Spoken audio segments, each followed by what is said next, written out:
નમસ્કાર મિત્રો, હું રાજેશ ભાસ્કર આપ સૌનું યુટ્યુબમાં આપણી આ ચેનલ પર સ્વાગત કરું છું. મિત્રો, આજે આપણે તારીખ 4 જૂન 2026ના કેટલાક મોસ્ટ ઇમ્પોર્ટન્ટ કરંટ અફેર અને અગાઉની પરીક્ષામાં પૂછાયેલા કેટલાક ઇમ્પોર્ટન્ટ પ્રશ્નો વિશે ડિટેલમાં ચર્ચા કરીશું, જે આપને આવનારી પરીક્ષા માટે ખૂબ જ ઉપયોગી સાબિત થશે. તો મિત્રો, આપ આ ચર્ચા સાથે જોડાઈ રહેજો અને વિડીયોને પહેલેથી લઈને છેલ્લે સુધી પૂરેપૂરો જોવાનો આગ્રહ રાખજો. તો ચલો મિત્રો, શરૂ કરીએ. શરૂઆત કરતાં પહેલાં જણાવી દઉં કે જો તમારે આપણી આ યુટ્યુબ ચેનલને સબસ્ક્રાઇબ કરવાનું બાકી હોય તો ચેનલને સબસ્ક્રાઇબ કરજો, નોટિફિકેશન બેલ આઇકોનને પ્રેસ કરીને. અને જો તમને વિડીયો પસંદ આવે તો વિડીયોને લાઇક કરજો, પરંતુ વિડીયોને શેર કરવાનું ના ભૂલતા. તમારા જેટલા પણ મિત્રો જેઓ કોમ્પિટિટિવ એક્ઝામની તૈયારી કરી રહ્યા છે એ બધા મિત્રો જોડે આ વિડીયોની લિંકને અત્યારે શેર કરી દો, તમે જે તે સોશિયલ મીડિયા એપ્લિકેશન વાપરતા હોય એમાં. ચલો તો શરૂઆત કરીએ. સૌપ્રથમ જોઈશું અગાઉની પરીક્ષામાં પૂછાયેલા વિજ્ઞાનના પ્રશ્નો, જેના જવાબો તમારે કમેન્ટ બોક્સમાં લખીને જણાવવાના છે. વિડીયોના લાસ્ટમાં જ્યારે હું તમને આ દરેક પ્રશ્નના જવાબ જણાવું ત્યારે તમારે ચેક કરવાનું કે તમે આપેલા પ્રશ્નોના જવાબમાંથી કેટલા પ્રશ્નોના જવાબ સાચા છે, અને જેટલા પણ પ્રશ્નોના જવાબ સાચા હોય એનો આંકડો તમારે કમેન્ટમાં લખવાનો કે 10માંથી આટલા સાચા છે. ડેઇલી જીકે ટેસ્ટમાં આપણે રોજ 10 પ્રશ્નો પૂછે છે, એમાંથી 5 પ્રશ્નો વિજ્ઞાનના હોય છે. બાકીના જે 5 પ્રશ્નો છે એ ગુજરાતની કળા, સંસ્કૃતિ અને વારસાના છે. તો તમે તમારા આન્સર આપો નીચે કમેન્ટ બોક્સમાં, અને હું આજના કરંટ અફેરનો પ્રથમ પ્રશ્ન છે એની શરૂઆત કરું છું. પ્રથમ પ્રશ્ન છે કે ગુજરાત પોલીસ દ્વારા સાયબર ફ્રોડનું નેટવર્ક તોડવા માટે કયું ઓપરેશન ચલાવવામાં આવ્યું હતું? તો જવાબ આવશે operation mule hunt 1.0. Mule hunt. તો મુખ્યમંત્રી ભૂપેન્દ્ર પટેલ, આપણા 17મા નંબરના સીએમ, ગૃહ રાજ્યમંત્રી હર્ષ સંઘવી, એમના નેતૃત્વમાં ગુજરાત પોલીસના સાયબર સેન્ટર ઓફ એક્સલન્સ દ્વારા ઓપરેશન મ્યુલ હન્ટ 1.0 ચલાવવામાં આવ્યું. આ અભિયાન હેઠળ પોલીસે 2289 કરોડ રૂપિયાના સાયબર ફ્રોડનો પર્દાફાશ કર્યો છે. કાર્યવાહી: 913 મ્યુલ એકાઉન્ટ છેતરપિંડીના પૈસા ટ્રાન્સફર કરવા માટે વપરાતા ખાતા સામે કાર્યવાહી કરીને 565 એફઆઈઆર નોંધી 638 આરોપીઓની ધરપકડ કરાઈ છે. અસર: આ ઓપરેશનને કારણે માસિક ચેક દ્વારા થતા ઉપાડમાં 75થી 80% ઘટાડો થયો છે. પહેલાં 126 કરોડ હતું, એથી ઘટીને 25 કરોડ થયું છે. એટીએમના ઉપાડમાં પણ 66% ઘટાડો થયો છે.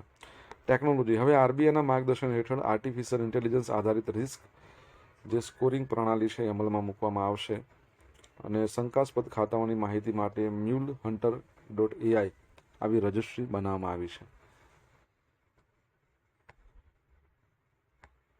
ડિજિટલ પ્રગતિ: ભારતમાં ઇન્ટરનેટ વપરાશકર્તાઓ 25 કરોડથી વધીને 100 કરોડથી વધુ થયા છે, અને 2 લાખથી વધુ ગ્રામ પંચાયતો ભારત નેટથી જોડાઈ ગઈ છે.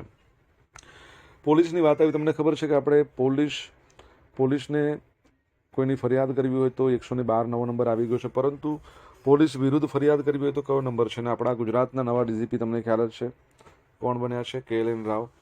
તો એ પણ યાદ રાખજો. પોલીસ સ્મૃતિ દિવસ 21મી ઓક્ટોબરના રોજ મનાવવામાં આવે છે, અને 2025ના વર્ષ માટે ભારતનું સૌથી બેસ્ટ પોલીસ સ્ટેશન જે બન્યું છે, બરાબર છે, ગાઝીપુર પોલીસ સ્ટેશન જે આવેલું છે દિલ્હીમાં, બરાબર છે, ઈસ્ટ દિલ્હી. દર વર્ષે આક્રમણનો ભોગ બનેલા નિર્દોષ બાળકોનો આંતરરાષ્ટ્રીય દિવસ ક્યારે મનાવવામાં આવે છે? તો આજનો દિવસ એટલે કે 4 જૂન.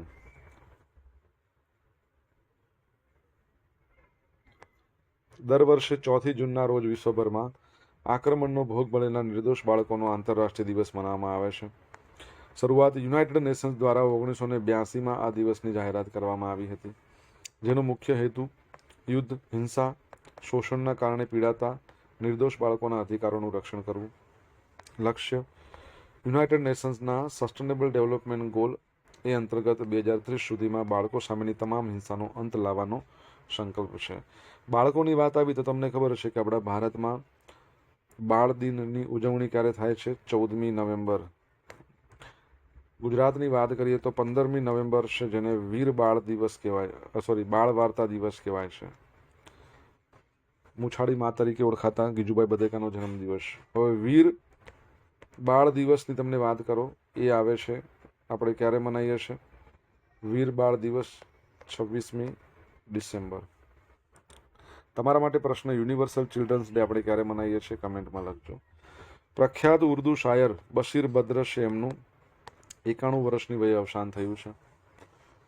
તો ઉર્દુ શાયર અને ગઝલકાર બશીર બદ્ર, મૂળ નામ હતું સૈયદ મોહમ્મદ બશીર, 28મી મેના રોજ 91 વર્ષની ઉંમરે મધ્યપ્રદેશના ભોપાલમાં અવસાન થયું છે. તેઓ લાંબા સમયથી બીમાર હતા. છેલ્લી ઉંમરે ડિમેન્સિયા એટલે ભૂલી જવાની બીમારી સામે લડી રહ્યા હતા. તેમનો જન્મ ઉત્તર પ્રદેશના ફૈઝાબાદમાં થયો હતો. તેમણે અલીગઢ મુસ્લિમ યુનિવર્સિટીમાં શિક્ષણ આપ્યું હતું અને મેરઠ કોલેજમાં 17 વર્ષ સુધી ઉર્દુ વિભાગના વડા તરીકે સેવા આપી હતી. ગઝલ પરંપરા, તેઓ પોતાની સરળ અને પ્રભાવશાળી ગઝલો માટે મુશાયરાઓમાં ખૂબ જ લોકપ્રિય હતા. તેમને ઉર્દુ સાહિત્યમાં મોટા યોગદાન માટે પદ્મશ્રી અને સાહિત્ય અકાદમી પુરસ્કાર જેવા પ્રતિષ્ઠિત સન્માનો પણ મળેલા હતા.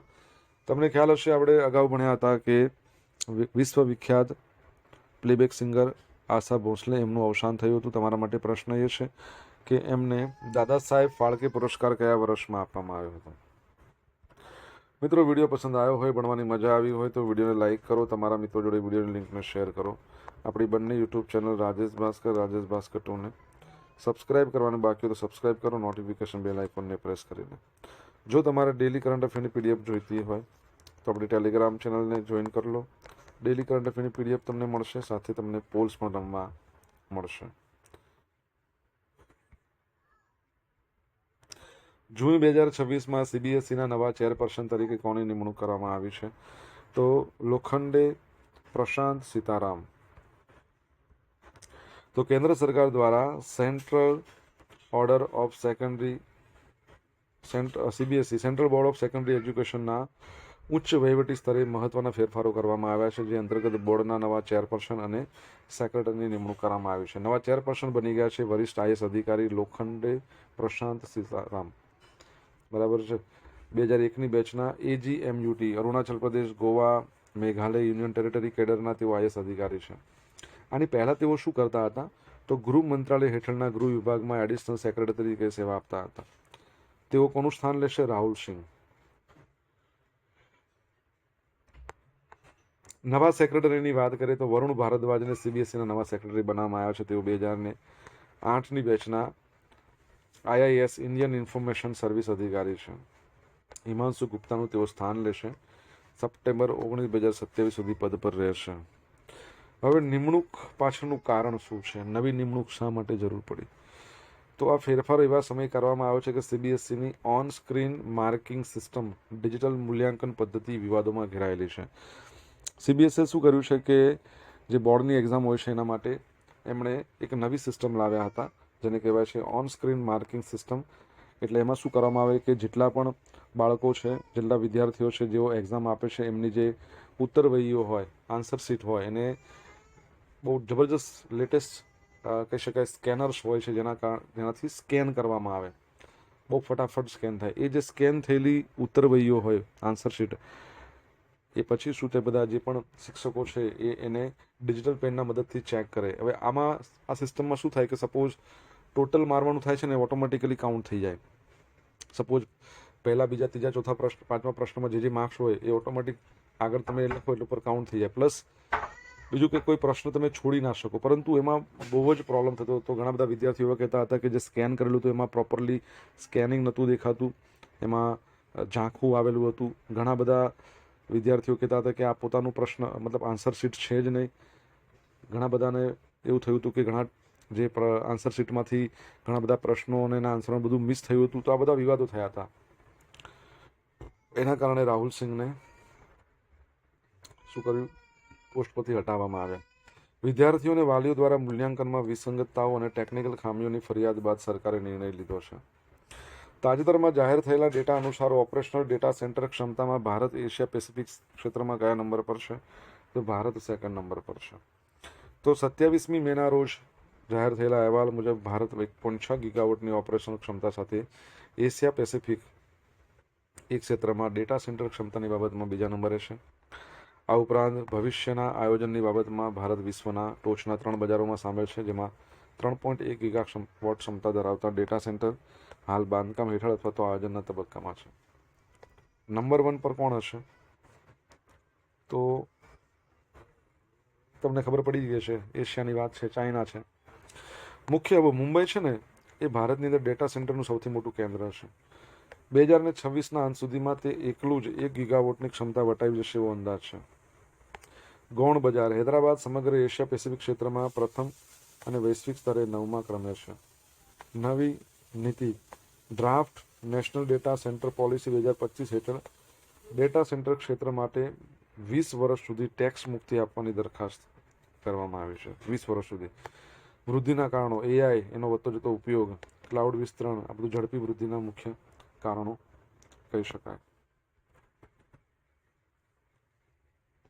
આગળ સીબીએસઈનો પ્રશ્ન હતો ને તમારા માટે, એમાંથી પ્રશ્ન હતો સીબીએસઈની સ્થાપના કયા વર્ષમાં થઈ? હેડક્વાર્ટર તો નવી દિલ્હીમાં છે.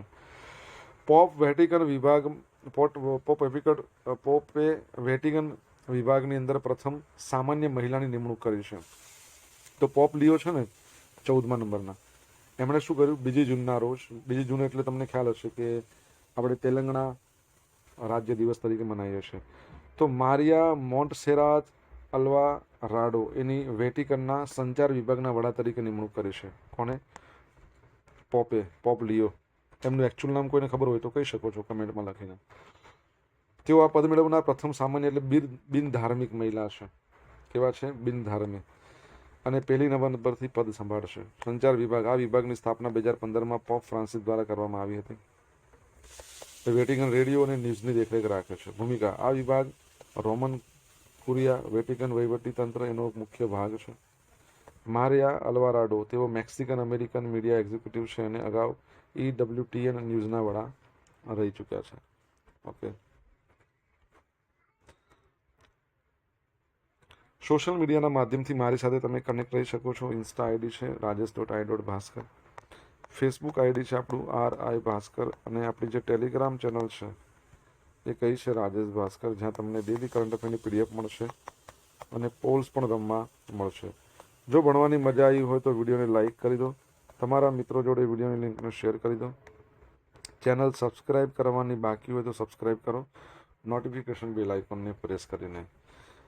ભારતે તાજેતરમાં કયા દક્ષિણ પૂર્વ એશિયાઈ આસિયાન દેશ સાથે બ્રહ્મોસ મિસાઇલ સપ્લાય કરવાના કરાર પર હસ્તાક્ષર કર્યા છે?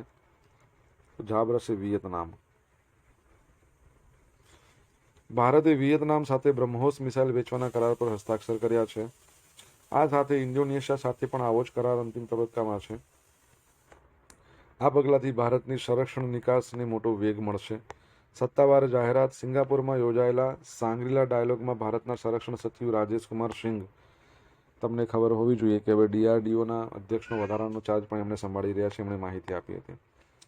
પ્રથમ ખરીદનાર કોણ છે બ્રહ્મોસના? 2022માં ફિલિપાઇન્સ બ્રહ્મોસ મિસાઇલ ખરીદનાર વિશ્વનો પ્રથમ વિદેશી દેશ બન્યો હતો. ડીલનું મૂલ્ય $375 મિલિયન. હવે વિયેતનામ અને ઇન્ડોનેશિયા છે એ પણ આ યાદીમાં જોડાઈ ગયા છે. બ્રહ્મોસની વિશેષતા, ભારત અને રશિયા દ્વારા સંયુક્ત રીતે વિકસાવવામાં આવેલું વિશ્વનું સૌથી ઝડપી સુપરસોનિક ક્રૂઝ મિસાઇલ છે. જમીન પર, સમુદ્ર, હવા એમાંથી લોન્ચ થઈ શકે છે. આપણા ભારતની બ્રહ્મપુત્ર અને રશિયાની માસ્કોવા નદી એ બંનેના નામ પરથી આનું નામ રાખ્યું છે. સ્પીડ એની 2.8 મેકની છે. 1 મેક એટલે 1235 કિલોમીટર પ્રતિ કલાક, બરાબર છે. અને કહી શકાય કે અપ ટુ 500 કિલોમીટર સુધીની એની રેન્જ છે. ઓકે. બહુ મહત્વની બાબત એ છે જમીન, સમુદ્ર, હવા 3 જગ્યાએથી લોન્ચ થઈ શકે છે, તો એ યાદ રાખજો. આસિયાનની વાત આવી. આસિયાન આપણે જોઈ લઈએ તો association of south east Asian nation 1967માં એની સ્થાપના, અને ટોટલ 11 સભ્ય દેશો છે. છેલ્લે 11મા દેશ છે ને એ તિમોર લિસ્ટે બન્યો, અથવા તો પૂર્વ તિમોર. ચેરમેન એના હાલમાં બોંગ માર્કોસ છે. ફિલિપાઇન્સ પાસે અધ્યક્ષતા છે. આસિયાનનું હેડક્વાર્ટર તમારે જણાવવાનું છે કમેન્ટ બોક્સમાં લખીને, બરાબર છે. 1.5 બિલિયનના ભારત મેરીટાઈમ ઇન્સ્યોરન્સ પૂલની શરૂઆત. ભારતે તેના શિપિંગ અને વેપાર ક્ષેત્રને મજબૂત કરવા $1.5 બિલિયન એટલે $1.5 બિલિયન ના ભારત મેરીટાઈમ ઇન્સ્યોરન્સ પૂલની શરૂઆત કરી દીધી છે. આ પહેલનો મુખ્ય હેતુ વિદેશી વીમા કંપનીઓ પરની નિર્ભરતા ઘટાડવાની, ભારતીય જહાજો છે ને એમને અવિરત વીમા કવચ સુરક્ષિત કરવાનો છે. વીમા પુલનું કદ 1.5 બિલિયન છે, જેમાં 1.4 બિલિયન છે ને સરકારી ખાતરી છે, સોવરેન ગેરંટી. મંજૂરી. કેન્દ્રીય કેબિનેટે એપ્રિલ 2026માં પહેલને મંજૂરી આપી હતી અને હવે કાર્ય થઈ ગઈ છે. લાભાર્થીઓ કોણ છે? Vedanta, Sterlite copper limited, Balrampur Chini mills limited, હોગર offshore and marine private limited. આવી બધી કંપનીઓ એમને પ્રથમ વીમા કવચ જારી કરવામાં આવ્યા છે. શા માટે જરૂર પડી? અત્યાર સુધી ભારતનું શિપિંગ ક્ષેત્ર વિદેશી વીમા કંપની પર નિર્ભર હતું. એટલે આના કારણે શું થતું હતું? ઊંચા ખર્ચ આવતા હતા. વૈશ્વિક સંઘર્ષો થાય, અત્યારે તમને ખ્યાલ છે કે હોર્મુઝની ખાડીમાં જે પ્રોબ્લેમ ચાલી રહ્યો છે, તો એ દરમિયાન વીમા કવચ બંધ થવાનું જોખમ રહેતું હતું. આ પુલ દ્વારા હવે શિપિંગ જોખમો પર સ્થાનિક નિયંત્રણ રહેશે. બરાબર છે. તમારા માટે પ્રશ્ન છે કે ભારતમાં નેશનલ મેરીટાઈમ ડે ક્યારે મનાવીએ છીએ? કમેન્ટ બોક્સમાં લખીને જણાવો. હવે મિત્રો જોઈશું અગાઉની પરીક્ષામાં પૂછાયેલા વિજ્ઞાનના પ્રશ્નો. પહેલો પ્રશ્ન, અળસિયાનું લિંગ જણાવો. તો અળસિયું ઉભયલિંગી હોય. લોહીના ઊંચા દબાણના રોગની સારવારમાં કઈ વનસ્પતિ ઉપયોગી છે? સર્પગંધા.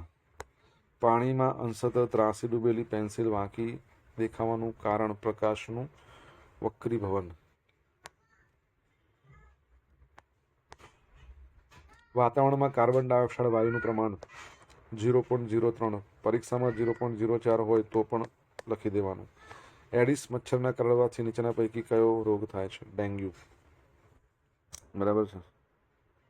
એડિસ ઇજિપ્તે એ પણ માદા એ ફેલાવે છે. અગાઉની પરીક્ષામાં પૂછાયેલા ગુજરાતની કળા, સંસ્કૃતિ અને વારસાના પ્રશ્નો જોઈ લઈએ. પહેલો પ્રશ્ન, કયા મંદિરને 6 માળ વાળું શિખર છે? તો જગત મંદિર, દ્વારકાધીશનું મંદિર. નીચેના પૈકી સૌપ્રથમ રંગીન ગુજરાતી ફિલ્મ કઈ છે? રંગીન લીલુડી ધરતી.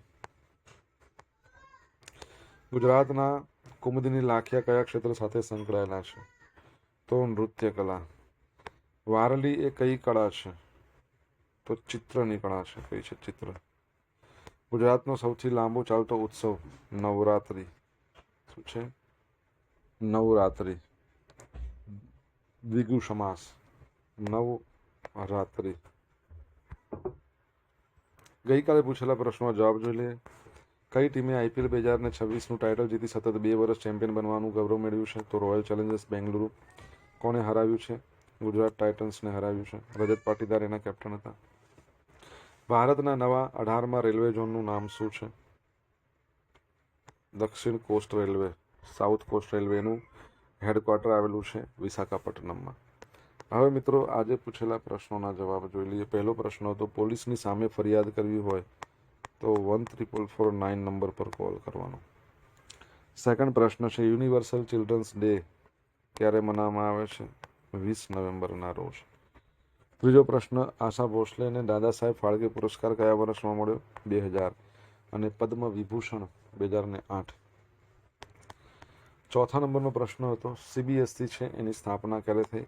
1962. પાંચમા નંબરનો પ્રશ્ન, પોપ લિયોનું સાચું નામ શું છે? તો રોબર્ટ ફ્રાન્સિસ.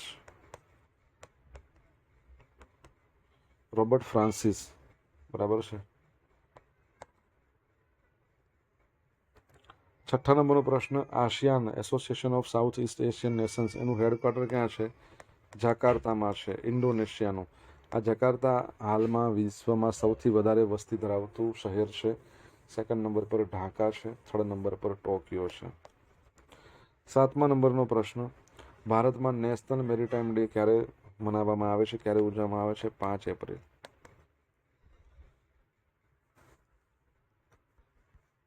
હવે મિત્રો જોઈશું ગઈકાલના કરંટ અફેરમાંથી પૂછેલા કેટલાક ઇમ્પોર્ટન્ટ પ્રશ્નો, જેના જવાબો તમારે કમેન્ટમાં લખવાનો. પહેલો પ્રશ્ન, હોંગકોંગમાં યોજાયેલી 22મી એશિયન અંડર-20 એથ્લેટિક્સ ચેમ્પિયનશિપમાં ડેકાથલોન સ્પર્ધામાં સુવર્ણચંદ્રક જીતનાર રાહુલ ઝાખર ગુજરાતના કયા જિલ્લાના છે?